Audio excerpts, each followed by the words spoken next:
চিকেনের এই রেসিপিটা বানানো যেমন সহজ কিন্তু খেতে হয় খুবই ভালো। সাধারণত আমরা আলু দিয়ে চিকেনের ঝোল বানিয়েই থাকি, কিন্তু আমি আজকে একটু অন্যরকমভাবে বানাচ্ছি। আর এইভাবে বানালে কিন্তু টেস্টটা একদম অন্যরকম হয়। এটা বানাতে লাগবে চিকেন। আমি এখানে চিকেনটা ধুয়ে পরিষ্কার করে নিয়েছিলাম, আর নিয়েছি পেঁয়াজ কুচি, আর এখানে আলু। আমি চিকেনটা আজকে আলু দিয়ে বানাবো। আর প্রথমেই আমি কড়াই সর্ষের তেল নিয়েছিলাম, আর তেলটা খুব ভালো করে কিন্তু গরম করে নিয়েছিলাম। তেলটা ভালো করে যখন গরম হয়ে গিয়েছিল তখন এর মধ্যে প্রথমে আমি আলুটা দিয়ে দিলাম। আলুটা একটু লাল করে ভেজে নেব। আলুটা একটু লাল করে ভাজা হয়ে গেলে এই তেলের মধ্যেই কিন্তু চিকেনটাকে আমি হালকা করে ভেজে নেব। একদম লাল করে কিন্তু ভাজবো না, একটু হালকা করে চিকেনটাকে ভেজে নেব।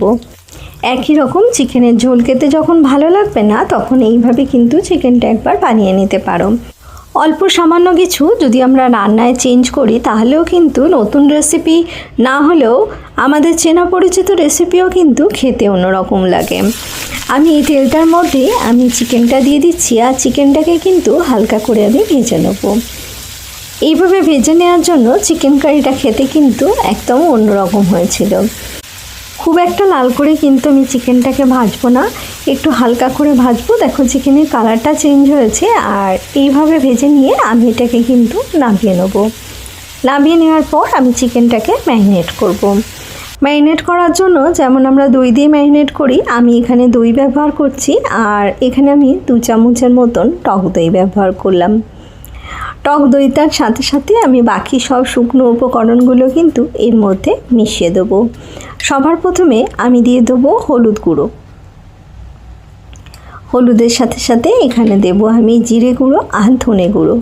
আর প্রত্যেকটা উপকরণই আমি এখানে ছোটো চামচের 1 চামচ করে দিচ্ছি। 1 চামচ ধনে গুঁড়োই দিলাম, আর 1 চামচ আমি এখানে জিরে গুঁড়ো ব্যবহার করব। আর এটা দিয়ে দেওয়ার পর এটাকে কিন্তু হাতের সাহায্যে খুব ভালো করে মেখে নিতে হবে। আর এখানে আমি দিয়ে দিলাম কাশ্মীরি লঙ্কার গুঁড়ো। কাশ্মীরি লঙ্কার গুঁড়োটা দেওয়ার পর কিন্তু চিকেনটাকে খুব ভালো করে মেখে নিতে হবে। আমি এখানে হাতের সাহায্যে এটাকে ভালো করে মেখে নিচ্ছি। আর মেখে নেওয়ার পর এটাকে আমি একটু সাইডে রেখে দেবো, দিয়ে আমি রান্নাটা শুরু করে দেবো। খুব একটা বেশি সময় এটাকে ম্যারিনেট করে রাখার দরকার নেই, অল্প একটু কিছু সময় রেখে দিলেই হবে। 5 মিনিটের মতন আমি এটা রেখেছিলাম।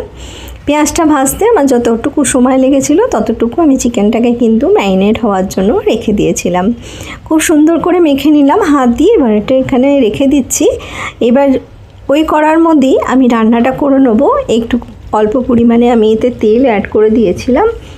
এবার তেলটা ভালো করে গরম হয়ে যাওয়ার পর এতে একটা তেজপাতা আর একটা শুকনো লঙ্কা দিলাম। এটাকে একটু ভালো করে নেড়ে নিচ্ছি।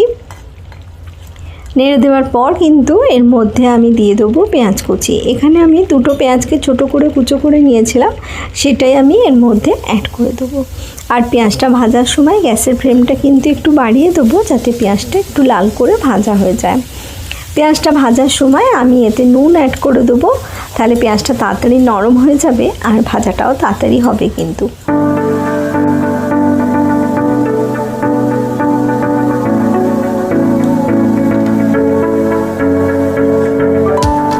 দেখো পেঁয়াজটা আমার একটু লাল হয়ে গেছে। এবার আমি এর মধ্যে কিন্তু আদা, রসুন আর কাঁচা লঙ্কার একটা পেস্ট তৈরি করে নিয়েছিলাম, সেটা আমি এখানে 2 চামচ অ্যাড করে দিলাম। দিয়ে আবারও ভালো করে আমি মিশিয়ে নিচ্ছি যতক্ষণ না আদা রসুনের কাঁচা গন্ধ চলে যায়। আদা রসুনের কাঁচা গন্ধ চলে যাওয়ার পর এর মধ্যে আমি দিয়ে দিলাম একটা টমেটো বাটা। টমেটোটা দেওয়ার পর আবারও আমি ভালো করে মিশিয়ে নেব। মিশিয়ে নেওয়ার পর এটাকে কিন্তু একটু ভালো করে কষিয়ে নিতে হবে। টমেটো, পেঁয়াজ এগুলো সব যখন ভালো করে কষানো হয়ে যাবে, তখন আমি এর মধ্যে কিন্তু ম্যারিনেট করা চিকেনটা অ্যাড করে দেবো। এটা কষাতে একটু সময় লাগবে। আমি গ্যাসের ফ্লেমটা এই সময় কিন্তু মিডিয়ামে রেখে দিয়েছিলাম, আর মিডিয়ামে রেখেই মশলাটাকে কিন্তু ভালো করে কষিয়ে নিয়েছিলাম। দেখো আমার মশলা কষানো হয়ে গেছে। এই পর্যায়ে আমি চিকেনটা অ্যাড করে দেবো। চিকেনটা অ্যাড করে দেওয়ার পর কিন্তু চিকেনটাকে খুব ভালো করে কষাতে হবে মশলার সাথে।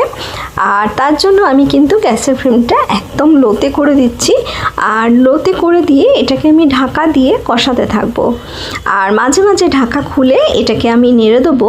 আর এইভাবে কিন্তু কষালে চিকেনটা খুব ভালো করে কিন্তু কষানো হয়ে যাবে। আমি গ্যাসের ফ্লেমটা মিডিয়ামে রেখে এই চিকেনটাকে কিন্তু কষাতে শুরু করব।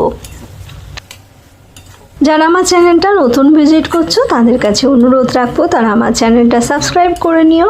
আর যারা পুরনো বন্ধু সবসময় আমার পাশে থেকে আমাকে সাপোর্ট করছো তাদের জন্য রইল অনেক অনেক ভালোবাসা। তোমাদের সঙ্গে কথা বলতে বলতে আমি কিন্তু চিকেনটাকে কষানো শুরু করে দিয়েছিলাম।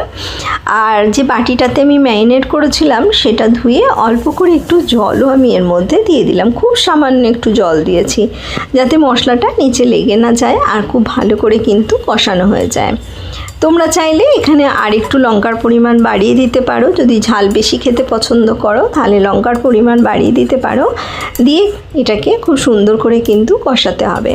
কষানোর সময় লক্ষ্য রাখতে হবে যাতে নিচে লেগে না যায়, আর তার জন্য মাঝে মাঝে ঢাকা খুলে কিন্তু এটাকে নেড়ে দিতে হবে।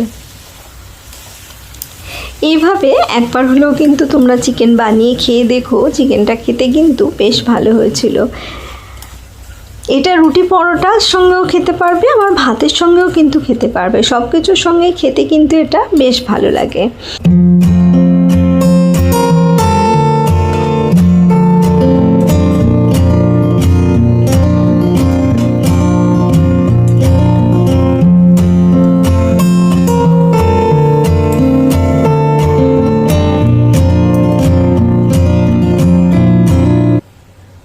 কষানো হয়ে গেছে। এর মধ্যে আমি কিন্তু আলুটা দিয়ে দিলাম যেটা ভেজেছিলাম আগে, সেটা দিয়েও আরেকটু আমি কষিয়ে নিচ্ছি। আর 1 মিনিটের মতন এটাকে কষিয়ে নিলেই কিন্তু এটা আমার হয়ে যাবে। আর সেই সময় আমি কিন্তু জলটা অ্যাড করে দেবো। আমি এখানে ঈষৎউষ্ণ জল একটু নিয়েছিলাম আর সেটা আমি এর মধ্যে দিয়ে দিলাম। তোমরা যতটা গ্রেভি রাখতে চাও ততটা পরিমাণেই কিন্তু জলটা দিও। আর চিকেনটা সেদ্ধ হতে কিন্তু বেশি সময় লাগবে না, তাই আমি এখানে 2 কাপের মতন জল ব্যবহার করলাম। আর জলটা দেওয়ার পর একটু ভালো করে মিশিয়ে নিচ্ছি।